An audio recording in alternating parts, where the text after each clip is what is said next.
My Zayde, my father's father, his name was Nochum, Rabbi Leibel Schapiro, lived with us in Cleveland. And he passed away on Erev Kippur in the year Tovshin Tez Zayin. And they buried him in a cemetery in Cleveland on Erev Kippur.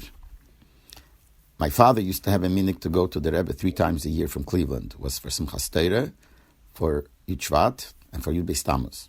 But that year, he decided not to go. Also, my uncle, Levi Shalom, decided also not to go because they felt if they go, they have to tell the Rebbe that their father passed away, and they didn't want to do that.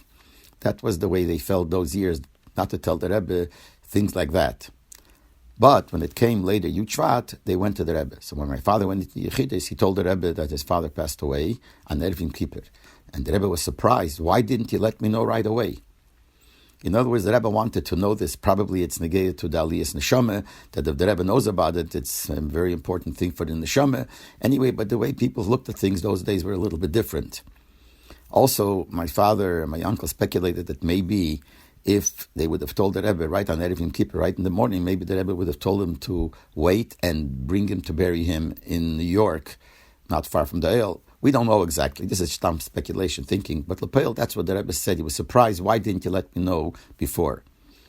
Later on, when it came to put up the Matzeva, because those days people were not so careful to put up the Matzeva right away, so they put it up later. So they wrote the Rebbe the Nusach of the Matzeva. So my father wrote the whole Nusach and asked the Rebbe if the Nusach is good. So the Rebbe answered that Benegei the Nusach Bichlal Nochinhu, Bichlal it's okay, Elish Tzorechiyun, but we have to think about it. Ulai Kedai Lahachlif Haloshen Erev Yom Kippur Beloshen Erev Yom HaKodesh. Maybe it's worthwhile to change when it says that the day he passed away, to change it, not to write that he passed away Erev Yom Kippur, but to write that he passed away Erev Yom HaKodesh. And the Rebbe writes, Kivin Shezeu Simen Tev Yoser, because this is a better simen.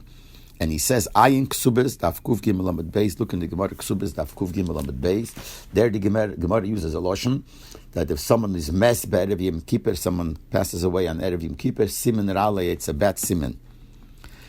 So therefore, not to write that you passed away Erev Yom Kippur. And the reason why it's a bad simen, because you didn't make it that Hashem should forgive you for the Averis. So Erev Yom Kippur means it's before Yom Kippur. But if you write Erev Yom HaKodesh, I'm saying Chura the Pshat, Erev Yom HaKodesh Farkert, it means it's a day before a holy day, so it's a good day.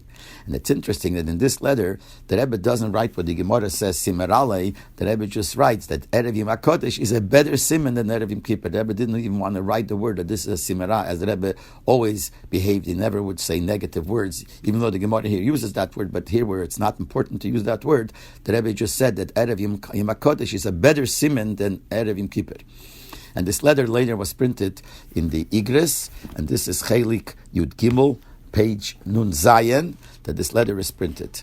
And I even think that in one of the Yechidus, I'm not sure, I think the Rebbe mentioned this to my father also, that Erev Yom HaKodesh is better to write than Erev Yom Kippur.